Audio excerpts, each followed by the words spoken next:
여러분 안녕하십니까. 주식승천의 주쌤 김도영입니다. 제 목소리가 오늘 조금 많이 다운돼 있고 많이 어두울 것 같은데요. 제가 왜 그러냐면요, 여태까지 오프닝 얘기할 때 뱃살 걱정, 그러니까 없애는 방법 있었잖아요. 근데 제가 어제 그랬습니다. 추운 곳에서 덜덜 15분도 떨어봤고요. 또 수다를 떨면서 크게 웃다 보니까 이 몸살이라는 암초를 좀 만난 것 같습니다. 그런데 제 뱃살이 조금 한 0.1인치 정도는 줄어들지 않았을까라는 생각이 좀 들고요. 오늘 시장 외국인들의 수급에 의해서 급반등을 좀 연출을 했습니다. 지속 가능한지도 상당히 중요할 것 같은데요. 자, 저처럼 건강 챙기고 뱃살 챙기시다가 암초, 몸살이라는 암초 만나지 마시고요. 건강 잘 유념해서 챙기시면 좋겠고요. 저희 주식승천을 통해서 오늘 앞으로 향후 전략 상세하게 전략 세워보시기 바라겠습니다. 시황 정리해 보도록 하겠습니다. 코스피 시장은 8.76포인트 상승 마감한 1932.06포인트로 마감했습니다. 코스닥 시장, 유가증권 시장보다는 보합 마감을 했지만요. 강보합 0.43포인트 상승 마감한 518.90포인트로 마감했습니다. 원달러 환율 유치 0.1원 하락 마감한 1071.10으로 마감하는 모습에 외환시장 루머가 좀 돌았었죠. 그런데 정부에서는 전혀 그럴 의사 없다라고 얘기를 해주셨으니까요. 우리 외환당국의 꾸준한 지속성 살펴보도록 하겠습니다. 자, 그러면 오늘 대형주뿐만이 아니라 중소형주 역시 개별 종목 장세는 지속됐던 것 같습니다. 지수도 급반등을 하긴 했지만요. 과연 멘토분들 성적표 어떻게 나왔는지 포트폴리오 점검해 보도록 하겠습니다. 운영 원칙입니다. 저희가 제시한 매수가에서는요, 플러스 마이너스 3% 밴드의 저가 편입이 시도됩니다. 또한 포트폴리오는 최대 5종목으로 운영된다라고 말씀드리겠습니다. 정동 멘토의 포트폴리오입니다. 팜스토리가 1.40% 상승 마감을 했습니다. 그래서 2.5%의 수익률이 들어오고 있습니다. 이드코멘토의 포트폴리오입니다. MC넥스 1.32% 상승 마감을 하면서 낙폭을 손실률을 반납하는 모습이겠고요. 곧 플러스권으로 전환하겠네요. 이효열 멘토의 포트폴리오입니다. KH바텍 오늘 증권사 쪽에서 러브콜이 좀 많았습니다. 3.37% 상승 마감을 하면서 플러스 3.2%의 수익률을 들어오고요. CJ 목표가를 상향 조정하십니다. 12만 5천원에서 13만 5천원으로 상향 조정 전략과 함께 강력 홀딩 의견을 주셨습니다. 이상로 멘토의 포트폴리오입니다. 아이즈비전이 1.20% 상승 마감을 했습니다. 수익률 4.3%로 들어오고요. 4종목, 전 종목 플러스권 기록하는 모습입니다. 오세기 멘토의 포트폴리오입니다. 삼성 엔지니어링 0.67% 상승 마감을 했습니다. 수익률 6.8%를 기록하고요. 5종목 보유 의견 주셨습니다. 예병군 멘토의 포트폴리오입니다. RF텍이 장중에 이익 실현 가격인 12,400원을 터치했습니다. 그래서 운영 원칙상 3.3%로 확정, 누적 수익으로 빠져나오게 됐습니다. 3.3% 수익률 축하드린다라고 말씀드리겠습니다. 김영준 멘토의 포트폴리오입니다. 월요일장 매도 의견을 주셨죠? 코텍입니다.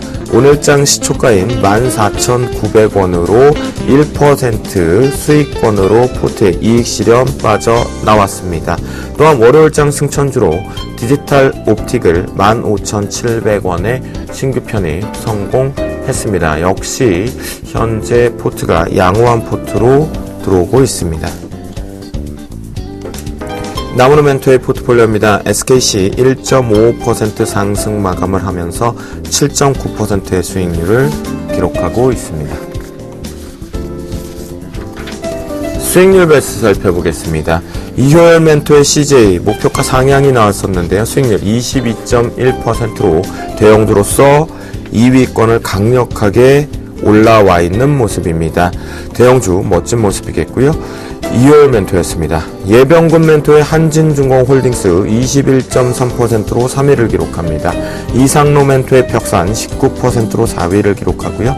예병군 멘토의 SK네트워크스 11.8%로 5위를 기록하고 있습니다. 수익률 베스트 1위 공개합니다. 김용준 멘토네요. 차바이오엔이 24.6%로 1위를 기록하고 있습니다. 30.9%가 넘으면 31% 넘으면 무조건 이익 실현하겠다라는 전략 세워주셨는데요. 곧 넘어서겠죠? 명예의 전당에는 예병군 멘토의 넥스턴이 30.9%로 금메달입니다. 김용준 멘토의 사파이어 테크놀로지가 25.7%로 은메달이고요. 예병군 멘토 또다시 성우전자로 24.2%의 확정 수익으로 현재 동메달입니다. 명예의 전당은 수익률 1위 기준에서 확정 수익으로 포트에서 제외됐을 때만 등급할 수 있다라는 관점 확인해 보시기 바라겠습니다. 네, 오늘 외국인들이 한 11시경부터 시장을 정확하게 위쪽으로 상승 쪽으로 가져왔습니다. 과연 오늘장 신호턴으로 봐도 되는지 그 어느 때보다 궁금하실 것 같은데요. 바로 우리 멘토분들 인사드리고 나서 본격적으로 들어보겠습니다. 오늘 김용준 멘토하고요. 그리고 남은우 멘토 함께 하십니다. 안녕하십니까? 안녕하세요. 네, 다행히 오전에 한 10시 반경까지만 하더라도 시장이 좀 안개 속이 좀 들어오다가요. 외국인들이 주도를 하면서 시장의 상승세를 견인했습니다. 김영준 멘토 오늘 장 어떻게 바라보셨는지 들어볼까요? 저 지금 깜짝 놀랐네요. 뭐냐면 지금 제가 마감 집계까지만 봤었을 때는 외국인들 매도였거든요. 네. 근데 6시에 뭐를 돌린 것 같아요? 물건을. 네, 맞습니다. 뭘 돌렸어요? 지금 800억 정도 들어와 있는 걸로 잡히는데요. 예. 지금 블락이 일부 좀 했다라는 설이 있는데 데이터는 아직 안 들어오는 것 같아요. 이것들이 내일 또 뭘 갖고 단타 치려고 이걸 또 블록을 한번 돌렸는지 모르겠네요. 일단 지금 외국인들 오늘 좀 특징적인 부분들이 어제는 어떤 부분이었냐면 선물도 매도하고요. 현물도 매도하고 다 그랬었는데 오늘은 딱 보니까 현물은 매도했는데 장중이에요. 장중 기준으로. 종가 기준으로 아닙니다. 이제 6시 넘어서 이제, 일부 블럭이 좀 돌아갔기 때문에 그게 이제 그거는 뭔지 좀 봐야 될 것 같고요. 근데 조금 특징적인 부분이 선물을 좀 매수했습니다. 선물을 좀 매수했기 때문에, 제가 이제 조금 우려를 하는 부분은 어떤 부분이냐면, 선물 옵션 만기 때 얘네들이 이제 좀 장난을 좀 치지 않을까라는 좀 생각이 들었기 때문에, 선물의 어떤 베이스 차가 현격하게 나타난다고 하면 조금 문제가 될 것 같은데, 그 부분은 아니라고 일단 판단이 될 것 같습니다. 그래서 이제 조금 더 지켜보긴 하겠지만, 그렇다라고 한다면, 지수의 추가적인 반등 좀 가능할 것 같고요. 그리고 어쨌든 간에 장의 방향은 옵션 만기일 이후에 결정될 가능성이 굉장히 크다. 그렇기 때문에, 옵션까지는 좀 지켜봐야 되는데, 오늘은 일단 그런 흐름에서는 조금 긍정적인 모습들. 그렇다고 한다면 주변국 내지는 여러, 여건들이 괜찮아지면은, 지수의 반등이 조금 더 위쪽으로 갈 가능성이 있다. 그래서 일단은 긍정적인 신호로 보겠습니다. 네, 그래요. 어제가 얘기하셨던 그 옵션 만기 조금 살펴봐야 될 필요가 있다라고 했는데요. 오늘 이 상황의 수급을 보니까 조금 그 우려감을 잠재울 수는 있었다라는 김용준 멘토의 의견이었습니다. 남은우 멘토의 의견 들어보도록 하겠습니다. 예, 1900포인트 PBR 1에서 완벽하게 반등이 나왔고, 그 지점에서 기관의 매수세 굉장했는데요. 좀 연기금이요. 주체할 수 없는 매수세 계속 보이고 있는 상황이고요. 오늘 같은 경우에 가장 이제 특징적인 시장의 관심은요, 삼성전자가 무려 2% 이상 급등했다. 지금 6% 급등했는데요. 이 삼성전자가 가진 의미가 있다고 봐야 될 것 같아요. 삼성전자 그러면 그만큼 실적이 지금부터 좋아질 것이냐, 여기에 대한 기대감은요, 그건 아니고요. 시장이 일단 바닥을 턴했다는데 이 외국인들이 베팅을 하고 있다, 이렇게 봐야 될 것 같습니다. 따라서 삼성전자의 상승은 삼성전자를 안 가지고 계신 분들도 충분히 환영해야 될 만한 뉴스다, 이렇게 봐야 될 것 같고요. 그리고 지금 이 화면 한번 보시면은요, 지금 최근의 어떤 흐름들은요, 이 업종별로 어느 한 업종들이 뛰고 업종별로 떨어지는 이런 부분이었는데, 오늘 장세는요, 업종 내에서 차별화가 되더라. 즉, 삼성전자는 올라가지만 삼성전기, LG전자, 디스플레이는 떨어지고요. 화학업종도 상승하는 종목과 하락 종목. 전반적으로 같은 업종 내에서 종목별 차별화가 이루어진다는 것은 이 4분기 실적이 이제 발표되고 난 이후에 1분기부터 본격적인 재평가가 이루어지는 시점이 아니겠나. 그래서 종목별로 이제 수익률은 편차가 좀 커질 타이밍이다. 이렇게 볼 수 있는 것 같습니다. 그래서 외국인이나 기관이나 종목들을 매수할 때 4분기에 실적이 안 좋았던 부분보다는 1분기 전망치를 가지고 굉장히 좀 많이 접근하고 있는 오늘의 흐름이었다. 저는 이렇게 판단하고 있습니다. 네, 그렇군요. 자, 그러면 두 분의 포트폴리오를 점검해 보도록 하겠는데요. 김영준 멘토는 저희가 어제 상세하게 들은 것 중에서 일부 오늘 몇 종목의 핵심 부분만 다시 한번 살펴보도록 하겠습니다. 자, 일단은 제가 이제 30.9%, 그러니까 예병군 멘토가 이제 30.9%입니다. 요거 넘어가면 살짝 매도하려고 그랬는데, 네. 오늘 안 올라가네요. 오늘 안 올라가는데, 나중에 이제 안 되면 무슨 전략을 사용할 거냐면, 지금 금은동에서, 지금 예병군 멘토가 지금 이제 동까지 차지하고 있습니다. 그래서 네. 안 되면 24.2%를 밀어내겠습니다. 아, 네. 그래갖고 제 얼굴 네. 두 개를 만들고 네. 그리고 나서 하여튼 최대한 해보고 안 되면 이제 그렇게까지 하겠습니다. 아, 알겠습니다. 스피드 500m. 사바이오엔 얘기를 좀 네덜란드 나쁜 놈. 사바이오엔을 얘기를 좀 해주시고 있습니다. 예, 차바이오엔 제가 이제 뭐라고 어제 말씀드렸냐면 좀 무거운 주식이에요. 그러니까 무거운 주식인데 최근에 사실 상승폭이 굉장히 가파랐다고 보시는 게 맞습니다. 이렇게까지 움직이는 종목은 아닌데, 눌림목이 좀 들어갈 것 같았어요. 눌림목이 좀 들어갈 것 같았는데, 오늘 이제 눌림목이 들어갔고, 그리고 이제 차바이오는 매매할 때 어떻게 하시면 되냐면, 좋을 때 사시면 안 돼요. 누구나 다 좋다고 봤을 때 사시면 안 되고요. 누구나 좀 빠질 것 같다고 생각할 때 들어가시는 게 맞습니다. 얘가 이상한 매매를 해요, 항상. 회사가 나쁜 게 아니라, 이상하게 그렇게 매매를 하더라고요. 최근에 기관 수급 좋고 차트 좋고 모든 거 다 좋았고 내용 다 됐죠. 근데 결국은 거기서 꼭 꺾잖아요. 그래서 지금 이제 조정이 좀 들어갈 것 같고 가격 기준으로 12,000원 정도 지지되면 괜찮다고 판단이 됩니다. 12,000원 정도 지지되면 괜찮다고 판단이 되고 지금 5일선, 21선 우상향하면서 지지 역할을 할 것 같기 때문에 12,000원에서 12,200원 사이가 아마 단기 저점이 될 것 같고 오히려 또 샤바이오엔 같은 경우는 12,000원이 무너지면은 매도 관점이 아니라 거꾸로 매수 관점으로 보셔야 될 필요가 좀 있습니다. 이유야 왜 그런지는 충분히 설명드렸고요. 그리고 이제 차바이오엔의 핵심 포인트까지도 아마 정리가 됐을 것 같습니다. 자, 오늘 잠깐 좀 특징적인 부분이 이제 후성입니다. 제가 뭐라고 말씀드렸냐면 주식은 안 좋을 때 사갖고 좋을 때 파는 거죠. 사실 제가 처음에 말씀드렸을 때는 차트도 안 좋았고요. 수급도 안 좋았고 내용도 안 좋고 그리고 정확하게 어제 말씀드렸을 때 뭐라고 말씀드렸냐면 작년에 실적 무지무지 안 좋았대요. 근데 거기서 딱 들어버리더라는 거죠. 근데 오늘은 뭐 때문에 올랐냐면 조금 이따가 말씀드리겠지만 다시 이제 테슬라가 전고점이 돌파되니까 전기차 다시 봐야 된다. 이런 얘기 나오면서 오늘 전기차 관련주도 다시 급등을 했습니다. 근데 가장 쉽게 이해하는 것은 그런 모멘텀 때문에 움직였다고 보시면은 주가는 단기 사이클이 될 가능성이 상당히 크다. 그렇다고 한다면 어떻게 보셔야 되는 게 맞냐면 실적이 안 좋았던 것들이 더 나빠지지 않고 이제부터 좋아질 거다라고 보시면 되고요. 그렇다고 한다면 후성이 정말 2차 전지 쪽의 핵심 종목이냐? 맞습니다. 2차 종목 중에 핵심 종목이고요. 2차 종목 중에서 전해질 전액 쪽에서는 후성 말고 대안이 없어요. 그렇다고 한다면 2차 전지가 좋아지면 좋아질수록 후성은 좋아질 수밖에 없다. 그럼 3,590원. 그래도 얘가 지금 시가총액이 작은 게 아니에요. 그래도 얘가 몇천억 나오는 회사고 상당히 이제 코스닥 쪽에서는 비중이 좀 높은 회사, 그러니까 거래소 쪽에서 기준으로 중소형주 기준으로 그렇게 작은 회사는 아닙니다. 근데 워낙 바닥권에 있다 보니까 이게 무슨 3,000원짜리, 4,000원짜리 주식이 무슨 이상한 주식 아니냐라고 생각하실지 모르는데, 회사 가장 정상적인 회사이고요. 가장 안정적인 회사입니다. 그렇고, 기관 수급 붙게 되면 조금 탄력적으로 움직일 가능성이 있다. 그래서 이제 지속적으로 제가 말씀드렸던 목표가, 4,500원. 한번 가보죠, 가보고 충분히 도달 가능할 걸 일단 보여집니다. 자, 그리고 이제 어제 말씀드렸던 것 중에서 조금 아마 차트 무너지고 분위기가 좀 안 좋았던 게 이제 사파이어 테크놀로지 겁니다. 사파이어 테크놀로지 지금 봤을 때 이해를 못 하시는 분들은 사파이어 테크놀로지가 작년에 적자를 270억 냈다는데 이게 그래도 시가총액이 지금 오늘 빠졌다고 하들 최근에 빠졌다고 해도 지금 얼마냐면 3,000억이 넘어가요. 근데 어떻게 적자라는 기업이 시가총액이 3,000억이나 유지하면서 이게 저평가됐다고 얘기를 하냐라고 하실 수 있습니다. 근데 이거 돌아보시자고요. 올해 실적 찍고 내년 실적 찍고 보시자고요. 그렇다고 한다면 이 사파이어 테크놀로지가 대체 뭐 하는 회사인지 그때 이해가 될 거예요.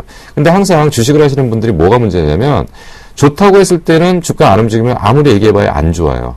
근데 아무리 사소한 얘기가 나와도 주가가 움직이기 시작하면 좋아 보여요. 왜냐하면 주가가 움직이니까. 그래서 저거 정말 좋은 주식이구나 생각하는 거고, 그때는 실적도 안 보고 모든 것도 안 보고 다 안 봐요. 근데 지금 사파이어 테크놀로지가 지금 숨은 진주라고 보시면 됩니다. 숨은 진주라고 보시면 되고요. 올해 본격적으로 개화하는 종목 중에 하나입니다. 아마 제가 이제 계속적으로 저녁 방송을 나오면서 종목을 많이 오픈하진 않을 거예요. 많이 오픈하진 않는데, 그 중에서 상당히 의미 있는 종목이 될 거고요.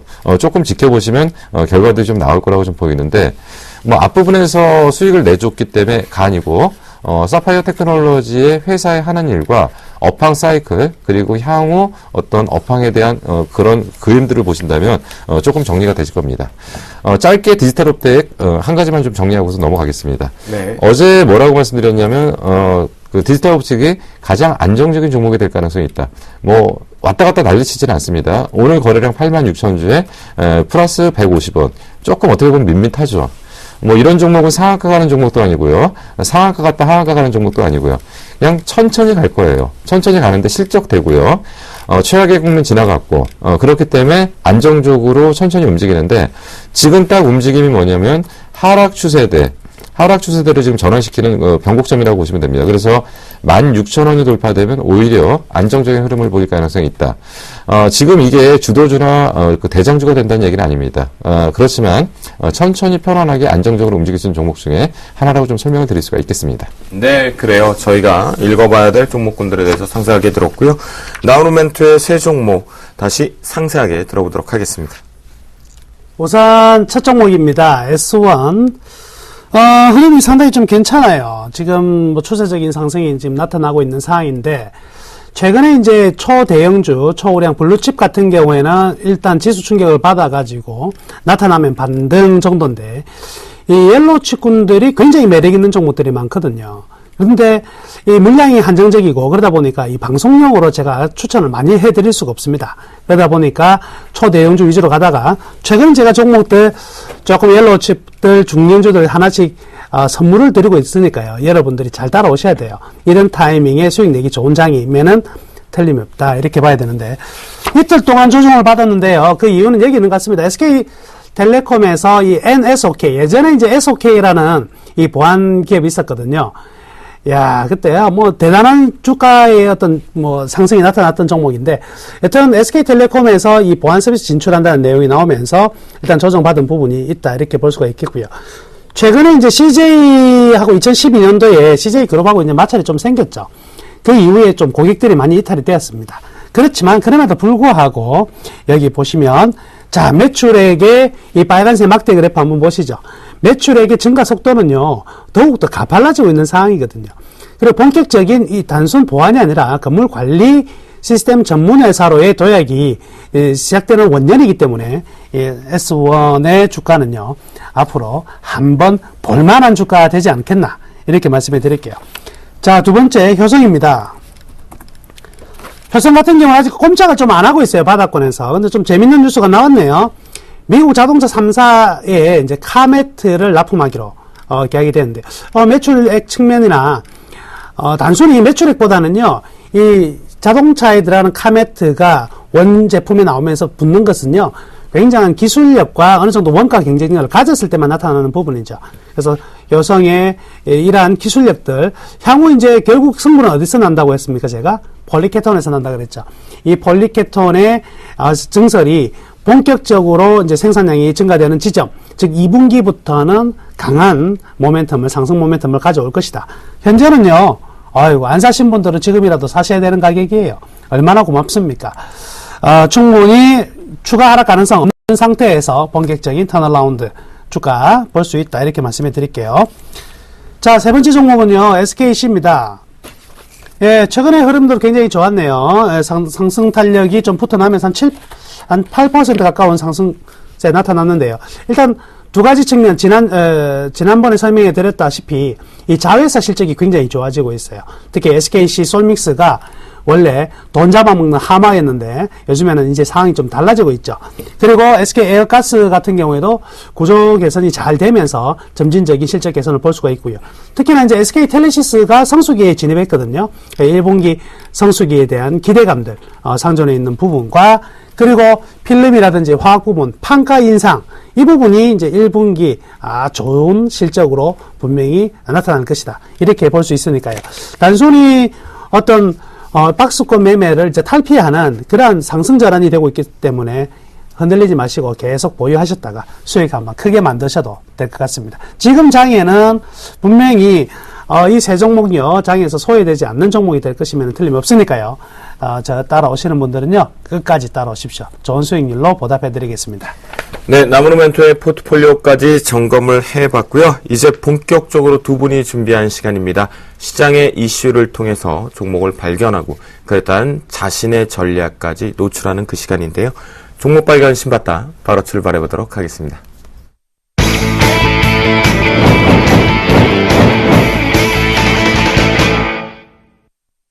오늘은 어떤 전략 그리고 어떤 것이 중요한지 궁금한데요. 김용준 멘토가 앞에서 살짝 엿보여 주셨습니다. 테슬라 언급을 좀 해주신 것 같은데요. 김용준 멘토가 준비하셨다고 합니다. 상세하게 한번 들어볼까요? 네. 미국 전기차 대장주, 그러니까 테슬라가 급등 소식에 따라서 국내 전기차 관련주들이 다시금 바닥권에서 주목을 받고 있습니다. 여기다가 이제 중국 정부가 친환경 자동차에 대한 적극적인 지원 의사를 밝힌 점이 추가적인 어떤 그 모멘텀을 작용하는 모습인데요. 미국 테슬라 전기차는 중국 정부의 보조금 지원 대상에 포함되지 않지만 다음 달 중국에 출시되는 플래그십 세단 모델 S 판매 여건이 좋아질 것이라는 전망에 힘을 얻는 부분입니다. 시장 전문가들은 테슬라에 대한 낙관적 전망을 쏟아내고 있는데요. 중국 보조금 지원 예상보다, 그러니까 지원금을 예상보다 원래 많이 줄이기 위해서는 덜 줄인다는 소식에 테슬라에 직접적인 영향을 주진 않겠지만 분명한 것은 테슬라 판매에 긍정적인 요소로 작용할 걸로 보입니다. 아하, 그렇군요. 우리나라에도 이제 어제 폭스바겐 관련된 이 전기차가 시장에서 좀 보여주려고 하다가 주행은 못했다고 하는데요. 자, 김용준 멘토의 종목 발견 신봤다 탑픽 종목은요? 일진 머티리얼입니다. 일진 머티리얼즈를 언급해 주셨습니다. 나무노 멘토의 종목 발견 신봤다 탑픽 종목은요? Anyway, 삼성 SDI입니다. 네, 삼성 SDI를 언급해 주셨습니다. 상세하게 좀 들어보도록 하겠습니다. 2025년도가 되면 미국 본토 자체에서도 연비가 리터당 25km대가 넘어가지 못하면 일단은 수입도 금지될 가능성도 언급이 좀 많이 되고 있는 시점에서 연비 경쟁이 되게 심합니다. 김용준 멘토를 통해서 상세하게 다시 한번 화두가 될 수 있는 업종인지 들어보도록 하겠습니다. 저한테 항상 사람들이 그럴 것 같아요. 저거는 맨날 똑같은 소리만 한다고. 빙고. 그러나 계속 해야 될 필요성이 네. 있는데요. 그러니까 근데 저는 이쪽만 고집합니다. 뭐냐면 저는 뭐 삼성전자 관심 없고요. 나머지 관심 없고. 일단 전기차 관련주 간단하게 한번 언급해놓고 그리고서 이제 얘기를 좀 시작할게요. 전기차 관련주를 지금 정리를 하면 뭐 삼성 SDI, 일진 머티리얼즈, 우리산업, 성창 오토넥, 프론테크, 코디에스, PNE 솔루션, PS텍, 뉴인텍, 코스모화학, 우수 AMC. 이거는 제가 알고 있는 전기차 관련주가 아니고요. 작가가 이렇게 얘기해달래요. 당황했습니다. 근데 워낙 너무 많아서요, 김용준 멘토. 많습니다. 사실은요. 예. 카더라라고 얘기하는 네. 종목군들이 너무 많아요. 네, 맞습니다. 그렇죠? 지금 얘기하신 것들에 아마 카더라가 되게 많을 것 같아요. 네. 일단 이제 이런 얘기부터 좀 할게요. 그러니까 카더라라는 거는 그러니까 워낙 이제 그 관련 쪽의 업체들이 너무 많다 보니까 이제 무늬만 그런 회사들이 좀 많거든요. 네. 네, 실질적으로 그 핵심 요소를 갖고 있는 회사들은 그렇게 또 많지는 않아요. 이제 잠깐 몇 개 준비된 차트를 먼저 좀 보여드릴게요. 지금 이제 뭐가 지금 나가냐면 테슬라 주가입니다. 테슬라 주가의 차트가 나가는데, 여기서 조금 이제 아마 개별 투자자나 일반 투자자들은 조금 당황하실 것 같아요. 뭐 때문에 당황하냐면, 빨간색이 나오는데 주가가 빠져요. 그리고, 나머지 몸통이 나올 때 주가가 올라갑니다. 그러니까, 우리나라는 빨간색 나오면 주가 올라가는 거잖아요. 그렇죠. 근데, 우리나라만 그렇습니다. 왜 그러냐면, 우리나라하고 한 나라 정도가 더 그런데, 다른 나라들은 주가가 올라가면 파란색 신호를 주고요. 우리나라는 올라갈 때 빨간색 신호를 줍니다. 제가 이야기 안 했었나요? 왜요? 떨어질 때는 개인들 눈태기, 밤태기 해가지고 파란색으로 멍들어서 떨어지고 올라갈 때는 이 피 빨아먹고 올라가거든요, 이 주가가. 그게 아니라 우리나라 국민성 때문에요. 예. 만약에 빠질 때 빨간색 주면 난리 나요. 아이고. 뭐, 태극기 때문에 그런 거 아닌가요? 그건 모르겠습니다. 태극기가 빨간색, 파란색이다 보니까. 예. 근데 아무래도 이제 미국 차트다 보니까 우리 예. 시청자분들이 좀 헷갈려 하실 수는 있을 것 같아요. 예. 그래서 이제 하이트가 지금 보면은 최고가를 찍었어요. 최고가를 네. 찍었는데, 사실 이제 요 부분입니다. 요 부분이 지금 이렇게 굉장히 급락을 했던 이유 중에 하나가 뭐 때문에 급락을 했었냐면, 예전에 이제 화재 사고 났었잖아요. 그렇죠. 예, 전기차. 근데 이제 전기차가 화재 사고가 날 때 가장 문제가 되는 게, 니켈 수소 전지하고 리튬 이온 전지라는 게 있어요. 근데 니켈 수소 전지는 소형 쪽에 적합한 거고 리튬 이온 전지는 대형 쪽에 적합한 거예요. 근데 지금 주류는 리튬 이온 전지입니다. 근데 리튬 이온 전지와 니켈 수소 전지의 차이가 뭐냐면 밀도의 차이예요. 보통 밀도가 2.5배에서 3배까지 높거든요. 밀도가 높다는 것은 그만큼 좋은 점도 있지만 나쁜 점이 있는 게 뭐냐면 부딪히면 폭발 위험이 나타나는 거죠. 그래서 항상 리튬 이온 전지의 문제점이 뭐냐면 다 좋은데 비싸다는 거와 폭발 위험이 있다는 거죠. 그래서 이 부분 때문에 한동안 그 주가가 이제 급락을 했다가 그럼에도 불구하고 주가는 다시 회복했다는 것은 가겠다는 얘기죠. 거기다가 이제 아까 앞부분에 잠깐 설명드린 게 중국 대도시 상하이하고 베이징 얘네들이 이제 사실 우리나라 1970년대 80년대를 보는 것 같은데요. 굉장히 빠른 속도로 도시화되고 발전을 하다 보니까 이놈의 환경 문제를 지금 신경을 못 써요. 근데 보니까 너무 지금 문제가 좀 심각해졌거든요. 그러다 보니까 중국 정부에서 원래 앞부분에서 말씀드렸던 게 그 전기차에 대한 보조금을 대폭적으로 삭감하려고 하다가 아주 미미하게 삭감하면서 전기차에 대한 도입을 빠른 속도로 진행한다. 그래서 2020년인가 2025년까지 500만 대 정도로 우선 이 도시에다 깔겠다. 그래서 환경 문제까지 해결을 하겠다는 얘기죠. 네. 이 정도면 이제 무슨 얘기가 나오셔야 되지 않습니까? 예. 뭐 환경 문제 굉장히 심각하고요. 하여튼 저는 뭐 이 전지차 요즘 최근에 관심 있는 아주 재밌는 뉴스 중에 하나가 이재용 부회장이 자신의 MR을 이제 BMW i8로 이제 바꿨다 이렇게 준비했습니다. 예, 그런 거 보면 사진을 준비했습니다. 이제 뭐예요? 야 BMW야 우리가 좀 놀아보자. 그만큼 이제 의지를 가지고 있는데.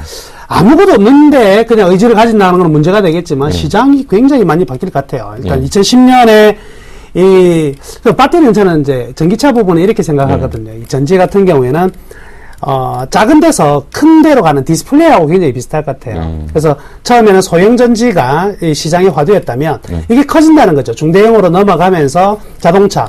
결국에 끝판왕은 이 에너지 저장 장치까지 연결되는 하나의 부분이 아니겠나 이렇게 생각이 들고요. 우선 이 그림 한번 보시면은요. 2차 전지 시장 규모에 보면 이게 규모가 어느 게 크냐, 뭐 소형 IT가 크냐, 전기차용이 크냐, 이 큰 게 문제가 아니고요. 이 증가율을 한번 보시면은 소형 IT는 114에서 146억 달러로 증가되는, 즉 5년 동안 증가될 거라고 예상되지만 전기차용은 보면은요 22억 달러에서 154억 달러로 성장의 속도가 어마어마할 것으로 판단된다는 거죠. 그래서 사실은 우리가 2007년에 그때 한번 우리 태양광 붐이 엄청나게 한번 불었었잖아요. 그때 이후에 지금 계속 불고 있는, 그리고 앞으로 불 수밖에 없는 내용은 분명히 2차 전지 시장이다. 잠깐만, 제가 지금 거기에서 좀 궁금한 게요. 네. 지금 2013년도 기준으로 22 정도 나왔는데, 네네. 지금 2014년도가 제가 알기로는 지금 소형 규모를 넘어서는 전기차 규모가 나오거든요. 전기차 규모가요? 예. 왜냐하면 지금 이제 올해 전기차 캐파를 35만 대 정도 보거든요. 네. 그러면 거기다가 이제 3,000개, 그러니까 보통 이제 소형 전지 하나당 지금 3,000개를 쓰는 게 원통형으로 쓰는 게 테슬라 방법이에요. 네, 원통형은 좀 테슬라죠. 3,000개에 35만 대 곱하면은 10억 대거든요. 네네. 그러니까 스마트폰 규모의 10억 대의 규모가 나오는 거죠. 글쎄요, 이제 B3 리포터 같은 경우나 전지산업협회에서는 보수적으로 좀 책정을 하는지 모르겠는데. 하여튼 그 값이든 이 값이든 분명한 사실은 속도가 증가되는 게 기하급수적으로 엄청난 속도로 증가된다는 부분. 이 부분은 분명히 이 시대에 이 삼성이 목숨 걸고 뛰어들 수밖에 없는 내용이 아니겠나. 이렇게 지금 삼성 SDI 같은 경우도 그렇지만은 사실 이 중대형 전기차 시장에서는 일단 우리 한국 원래 소니가 이번에 2차 전지 시장, 자동차용 전지 시장에서 철수하기로 했었는데, 네, 얘들이 이제 엔화가 좀 이제 약세로 들어서 돈이 좀 생기니까, 이거 사업 매각 취소했거든요. 그만큼 되는 사람이면 틀림이 없다. 근데, 그러니까 삼성 SDI가 빠진 게 그것 때문에 빠진 거잖아요. 원래 이제 그 테슬라가 그 공동 발주를 주기로 했다가 네. 그 소니의 단독 발주를 그렇죠. 줬잖아요. 예, 그것 때문에 이제 주가가 급락한 건데 사실 그거는 제가 볼 때는 뭐 이제 그 전체적인 흐름에서는 크게 중요한 것 같지는 않고요. 요거 잠깐만 좀 보여드릴게요. 뭐냐면 이제 2014년도에 그 지금 출시 예정인 그 전기차들입니다. 지금 말씀하신 게 이제 밑에 화면에 나가는 게 이제 i8입니다. 그러니까 이재용이 MR을 바꾼 게 저게 i8이에요. 그리고 위에가 이제 i3입니다. 사시려고 하는 분들이 상당히 많더라고요. 국내 출시되면. 네. i8 같은 경우에도. 좀 비싸요. 좀 비싼데 한 1억 7천 정도 뭐, 한다고. 주식하시는 분들도 수익 많이 내가 저 정도 다 타실 수 있잖아요, 올해. 그리고 이제 그 올해 이제 그 대규모로 이제 하여튼간 그 각 그 자동차 업체들이 지금 그 출시를 지금 예정을 하고 있는데 이제 폭스바겐입니다. 폭스바겐의 이업이라는 차하고요. 밑에가 이제 골프 전기차입니다. 지금 모양도 좀 상당히 좋고요. 그 자동차들 그 상당히 좀 잘 나왔어요. 그리고 이제 이게 이제 캐딜락에서 나오는 전기차입니다. 지금 보시면은 뭐 내연차에 비해서 결코 밀리지 않잖아요. 그리고 얘네들이 보통 0-100까지 가는데 4초 정도, 그리고 이제 보통 한 번 충전해서 300km 정도씩 갈 수 있고요. 그리고 뭐 최고 시속 230km까지 나오는 거니까 결코 지금 내연차에 안 밀립니다. 근데 이것 때문에 좀 답답했어요, 오늘 자료 정리하면서. 소울. 이게 지금 우리의. 갑자기 주신 화면을 딱 보는 순간 네. 답답한 마음을 고스란히 제 가슴 속에 이해할 수가 있는 이건 뭘까요? 그래서 우리나라는 지금 전기차에 대한 어떤 그 시장 선점 효과는 없을 것 같고요. 근데 한 가지 확실한 거는, 그 배터리에 대해서는, 그 배터리라고 하지 말라고 그러던데, 배터리라고 하라고 그러던데, 네. 예. 배터리에 대해서는, 지금 국내가 거의 최고의 경쟁력을 갖고 있다고 보시면 되고요. 그 업체의 그 핵심은 LG화학, 그러니까 삼성 SDI. 그래서 우리 전기차는 조금 접어두고 2차 전지 쪽으로는 부시자는 얘기입니다. 그거 있는 것 같아요. 이제, 원래 이제, 최근에 이제 LG화학하고 SDI 사장이 전부 다 일본 넘어가가지고, 예, 예. 지금 뭐 굉장히 지금 활발히 움직이고 있는데 왜 넘어갔냐면 사람 빼오려고 하는 거거든요.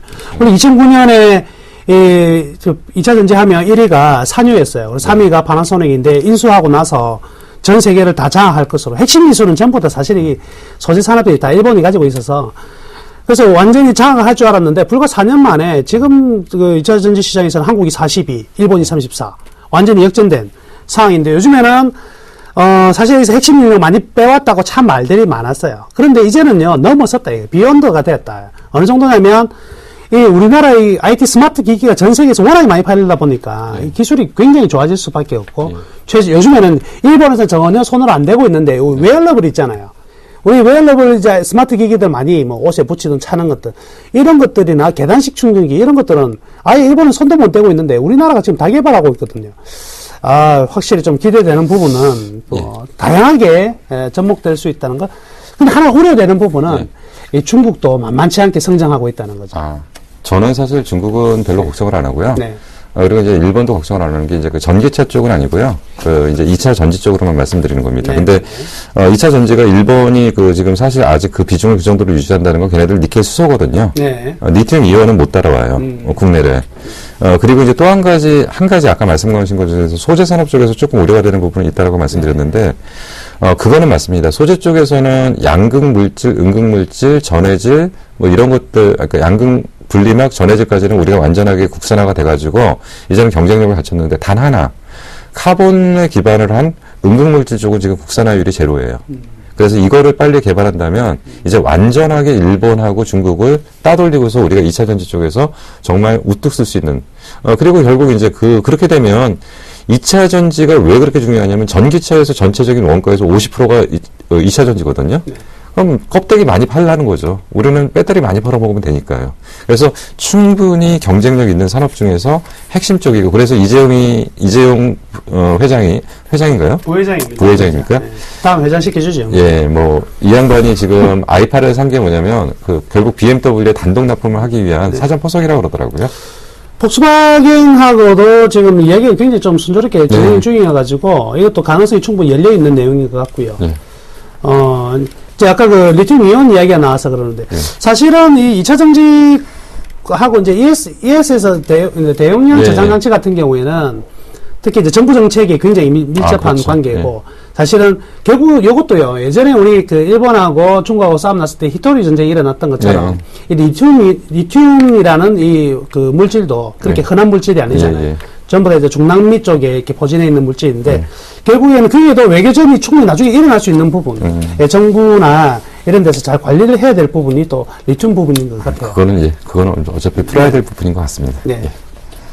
그래요, 알겠습니다. 자, 저희가 여기까지 좀 들어보고요. 이제 상세하게 왜 이 종목을 탑픽 종목으로 선정해 주셨는지 분명한 건 해외의 모든 전략 브랜드들이 이 전기차 시장에 사활을 걸었습니다. 그 부분에 반드시 필요한 것이 2차 전지다라는 관점이거든요. 자, 김용준 멘토의 종목 먼저 상세하게 들어보도록 하겠습니다. 네. 제가 이제 일진 머티리얼이라는 종목을 이제 말씀드렸죠. 이제 이 종목은 어떤 회사냐면 정확하게 보면은 2차 전지 쪽에서 음극물질이라는 게 있고요. 음극물질을 감싸는 일렉포일이라는 게 있습니다. 양극물질 쪽의 일렉포일은 다른 물질을 사용하지만, 음극물질 쪽의 일렉포일은 구리를 기반으로 해서 일렉포일을 합니다. 그리고 이제 실적 기준으로는, 작년까지는 좀 안 좋았어요. 작년까지는 좀 안 좋았던 게, 재고 조정 과정들이 좀 있었죠. 근데, 정확하게 올해 1, 4분기까지 재고 조정을 완전히 마무리하고, 2분기부터는 본격적으로 실적이 턴을 하는 회사입니다. 그래서 실적적인 부분이나, 2차 전지 쪽에 음극 쪽 관련된 쪽에, 일을 하고 있다는 거, 이런 것들이 이제 긍정적인 요소이긴 합니다. 근데 이게 탑픽이 될 수는 없어요. 근데, 앞부분에서 제가 뭐라고 말씀드렸냐면 지금 2차 전지 소재 산업 쪽에서 우리나라가 지금 장악하지 못한 유일한 부분이 뭐냐면 음극물질이라고 말씀드렸죠. 근데 음극물질은 기본이 뭐냐면 카본입니다. 그래서 지금 이제 일본 같은 경우는 2400도짜리 열 처리를 해가지고, 굉장히 성능이 우수한 쪽의 카본의 음극물질을 만들어내고요. 그리고 중국 같은 경우는 그야말로 처리 안 하고 그 상태인 소프트 카본 쪽을 납품을 하는 구조입니다. 그렇기 때문에 지금 빨리 일본과 중국을 따돌리려고 한다면 우리나라가 음극물질을 개발을 해야 돼요. 근데 지금 우리나라가 음극물질을 개발한다고 지금 준비하고 있는 게 GS 칼텍스니 애경 유한이 몇 군데가 있습니다.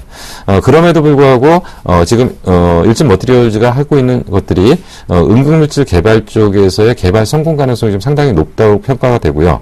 그리고 얘네들이 만약에 이게 성공이 된다라고 한다면 이 회사는 주가가 굉장히 큰 폭으로 상승할 수 있는 강한 매력을 갖고 있는 내용이라고 판단이 됩니다. 그래서 지금 이제 음극물질 쪽에 소재 국산화 쪽에 거의 근접한 업체인 일진 머티리얼이 2차 전지 쪽의 최고 핵심 종목 중에 핵심 종목이라고 말씀드리는 겁니다. 그래요. 양극재는 상당히 대형 기업들도 지금 많이 성공을 해서 양산을 좀 하고 있는데 음극재, 김영준 멘토가 얘기하시는 거와 마찬가지로 하루빨리 국산화에 100% 성공을 좀 해서 장악했으면 좋겠습니다. 자, 나무로 멘토는 탑픽 종목 삼성 SDI를 언급해 주셨는데요. 들어보겠습니다. 예, 아까 말씀해드렸다시피 BMW i3에 이어서 i8 그리고 폭스바겐의 신규 공급 가능성이 굉장히 큰 상황인데 이 부분이 굉장히 매력인 것 같습니다. 일단 예전 삼성 SDI 같은 경우에는 이 삼성 정관 아닙니까? 브라운관 이제 전혀 주문 생산 좀 하다가요. 이것도 이제 다 접었습니다. 그 인원들이 전부 다 들어갔냐면 전부 다 2차 전지 쪽으로 다 넘어갔는데 이 그림 한번 보실까요? 굉장히 이제 매력적인 부분인데 올해 14년 매출액 전망을 보시면 1등은 역시 13년에 보면 SC 닛산인데 그리고 2등이 LG화학, 그리고 삼성 SDI가 6위권이었습니다. 그런데 14년 2차 전지 매출액 순위를 보시면 LG화학이 닛산을 제치고 1위로 올라설 것으로 지금 전망을 하고 있고요. 삼성 SDI가 4위로 올라설 것으로 지금 이제 예측을 하고 있습니다. 그러면 이 매출액을 보시면은요, 그러니까 즉 6,100만 달러에서 무려 445, 어마어마한 4억 5천만 달러죠. 4억 4,500만 달러로 엄청난 성장이 나올 수 있는 타이밍이 바로 올해다. 이 부분에서 굉장히 중요한 부분인 것 같고요. 여튼 뿐만 아니라 이제 계속해서 다양한 스마트 기기 출시가 되는데 그간에 이제 삼성 SDI 실적을 갉아먹은 게 뭐냐면 이 소형전지거든요. 근데 이 소형전지 부분에서도 충분히 실적이 조금 개선될 여지가 있지 않겠나. 이런 점을 본다면 SDI가 올 한 해에 가장 핫하게 변할 수 있는 2차 전지 시장에서의 핵심 종목이 될 가능성이 크다. 그래서 단기적으로 주가가 고평가가 되어 있다면 또 모르겠지만 주가가 굉장히 바닥권에 있잖아요. 그렇다고 본다면 이 SDI 계속해서 우리가 관심 있게 바라보고 투자해도 되지 않나 이렇게 설명해 드리겠습니다. 네, 다시 한번 화면을 통해서요 종목 발견 신봤다 정리해 보도록 하겠습니다. 에코, 이제 환경을 생각해야 되는 것 같습니다. 중국도 집중해서 보고 있는데요. 전체적으로 전기차주 과연 봄바람 불까라는 부분입니다. 두 분 모두 다 봄바람을 불 수 있다라는 언급인데요.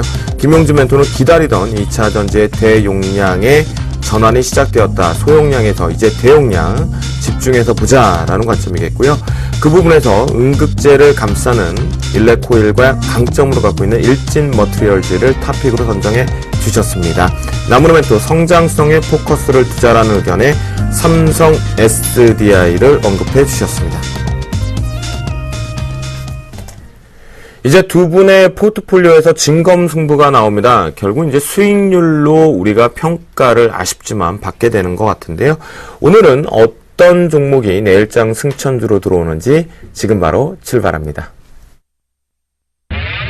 검색창에 샘플러스를 입력하시고 전문가 방송에 접속하시면 서울경제TV 특급 전문가들이 여러분의 포트폴리오와 수익률을 책임집니다. 주식 투자 샘플러스와 함께 하십시오.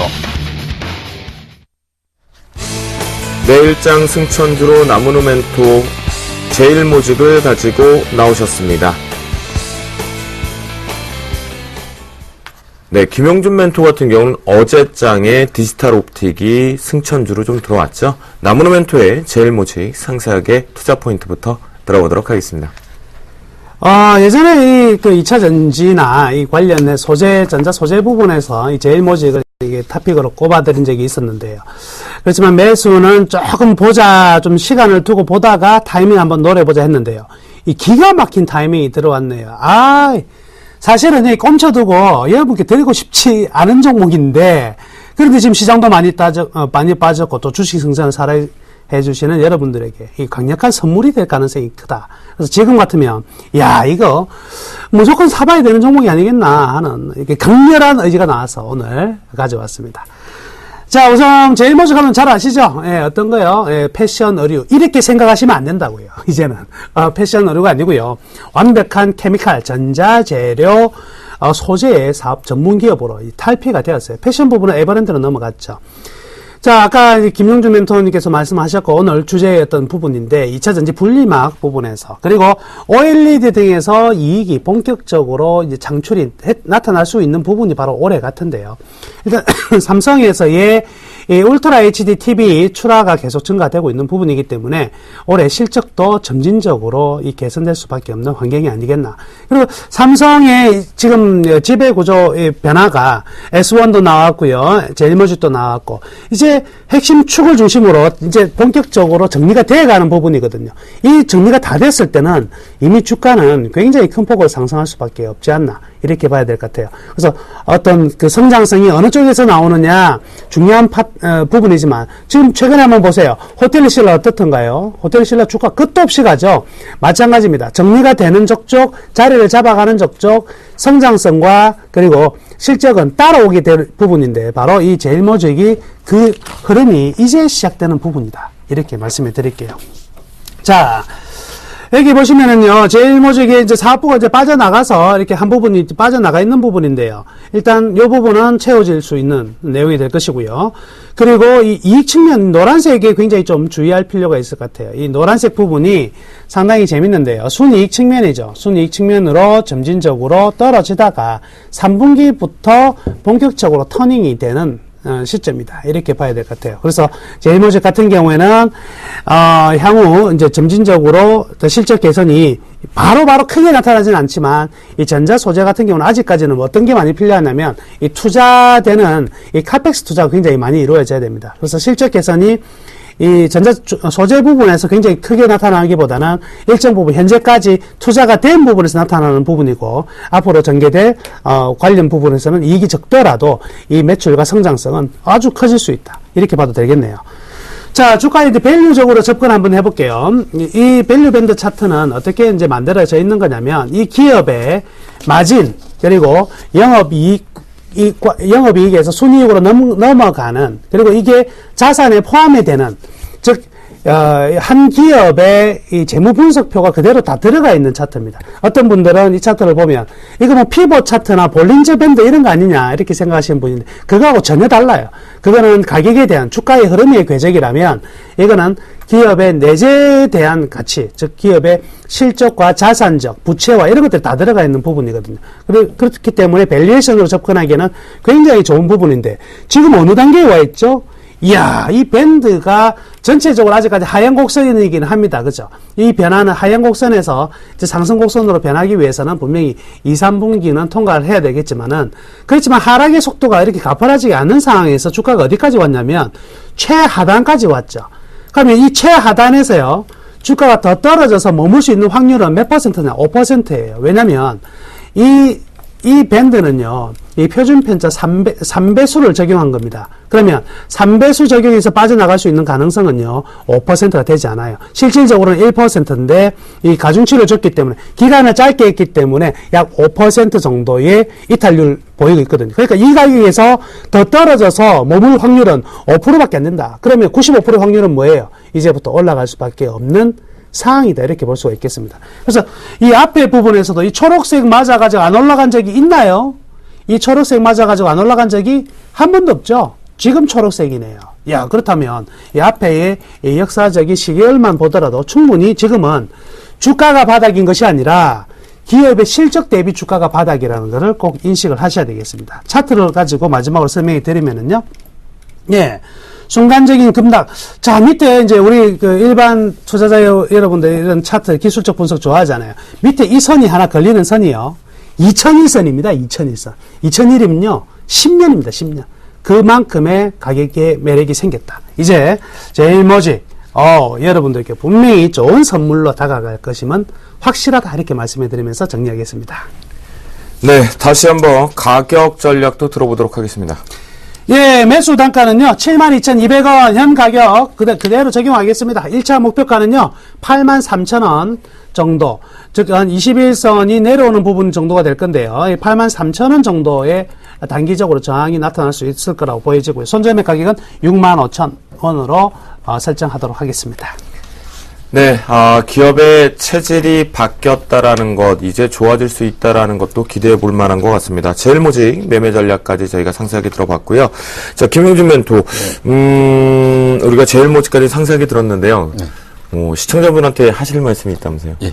제가 내일 뭐를 좀 합니다. 뭐를 좀 하는데, 사실 이제 그동안 무방을 좀 잘 안 했어요. 무방을 좀 잘 안 했는데, 이제 다시금 이제 정상적으로 꾸준하게 좀 진행을 하려고 하고요. 내일 무방을 아침 8시 반부터 시작을 하겠습니다. 사실 좀 방송에 나오면은 좀 제한된 시간 때문에 많은 얘기를 못 해요. 그래서 내일은 좀 여러 가지 얘기들을 좀 해드리려고 합니다. 내일 8시 반에 들어오시면은 좋은 얘기들 많이 드리도록 하겠습니다.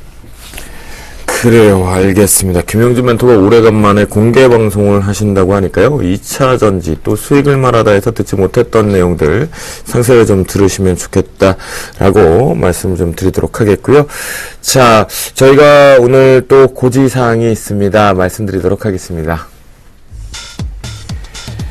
바로 저 주쌤하고요. 예병군 멘토, 정재훈 멘토와 함께 저희가 2014년도 승부주 종목과 시황관을 가지고 찾아뵙니다. 토요일날 이번 주 토요일인데요. 오후 2시 대구 영남일보역 대구 벤처센터 2층에서 먼저 대구 강연회가 진행이 됩니다. 여러분들 참가비 무료니까요. 많이들 참여해 주시겠고요. 바로 다음날 또 저희가 점프를 띱니다. 네, 대구 찍고 부산으로 내려갑니다. 바로 16일 오후 2시 부산 지하철 1호선 부산진역 5번, 7번 출구에 부산일보가 있다고 합니다. 10층에서 공개 강연회가 있다고 하니까요. 여러분들 저 주쌤 그리고 예병군 멘토 정재훈 멘토가 직접 보고 싶으셨던 대구 부산 시청자분들은 많이들 참여해 주시기 바라겠습니다. 네, 불철주야 우리 멘토분들은요, 종목을 가지고 수익률로 여러분들께 수익을 창출시키고자 시황관과 함께 종목을 발굴합니다.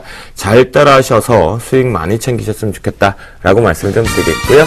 오늘 저희가 준비한 시간은 여기까지인 것 같습니다. 나무로 멘토, 김용준 멘토 고생하셨고요. 저는 내일 다시 찾아뵙도록 하겠습니다. 시청자 여러분, 시청해주셔서 감사합니다.